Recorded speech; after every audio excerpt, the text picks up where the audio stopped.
আরে এই ছোট সাইকেলটা তো অনেক সুন্দর। এই বল্টু এই দেখ, আমার কাছে একটা পুতুল আছে, এটা বসানোর মতন তোর কাছে গাড়ি আছে নাকি? আরে আমার কাছে আছে স্পেশাল সুপার কার। আরে বল্টু এটা তো অনেক বড়, আমার সুপারম্যান কি এটার উপরে বসবে? আরে এবার তাহলে এই ছোটটা নে, দেখ এটার ভিতরে বসে নাকি। আরে এটা তো অনেক সুন্দর একটা কার, কিন্তু রাজু এটার ভিতরে তো বসছে না, এটার ভিতরেও ঢুকছে না, কি করে এখন? আচ্ছা এই নে, এই ফেলেনের ভিতর দেখ বসেনি। আরে বল্টু এটার ভিতরে তো বসতেছে না, এটা তো হচ্ছে না। যাক, তোকে এবার লাস্ট বারের মতন একটা সাইকেল দিতেছি, দেখ এটার ভিতরে হয় না দেখি। পুতুলটা এদিকে দিয়ে আমি লাগিয়ে দেখি। আরে এই তো হয়ে গেছে। ধন্যবাদ বন্ধু, সবাই লাইক সাবস্ক্রাইব করে দিবেন। ধুর, এই তরমুজটা পালা। আরে বল্টু এত বড় তরমুজ তুই পালালি কেন?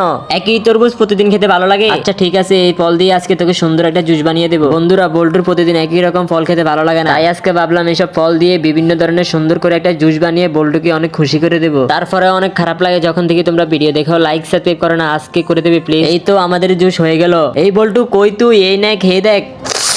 আম্মু জুসটা অনেক মজা হয়েছে, এবার থেকে প্রতিদিন আমাকে ঘরে জুস বানিয়ে দিবা। এই তো আজকে বাসায় কেউ নেই, এখন আম্মুর টাকাগুলো চুরি করে নি, আম্মু জানতেই পারবে না। বল্টু, আমার অনেক পিপাসা পেয়েছে, তাই জুস খাওয়ার জন্য টাকাগুলো চুরি করেছি। এই দিক দাও, টাকা চুরি করা ভালো না। বল্টু জুস খাবি? হ্যাঁ খাবো। তাহলে একটু দাঁড়া, আমি এই ফলগুলো দিয়ে একটু জুস বানিয়ে ফেলি। ছেলেটার চোখে সমস্যা, তাই ওর ভালো মন্দের খেয়াল আমাকে রাখতে হয়। আজকে ছেলেটা কোকা কোলা খেতে চেয়েছে, তাই আমি নিজের হাতে কোকা কোলা বানিয়ে দিচ্ছি। খারাপ লাগে তখন যখন দেখি তোমরা ভিডিও দেখো, লাইক সাবস্ক্রাইব করো না, আজকে করে দেবে প্লিজ। বল্টু এই নে খেয়ে দেখ, অনেক ভালো হয়েছে, এখন থেকে বাসায় বানিয়ে দিবা।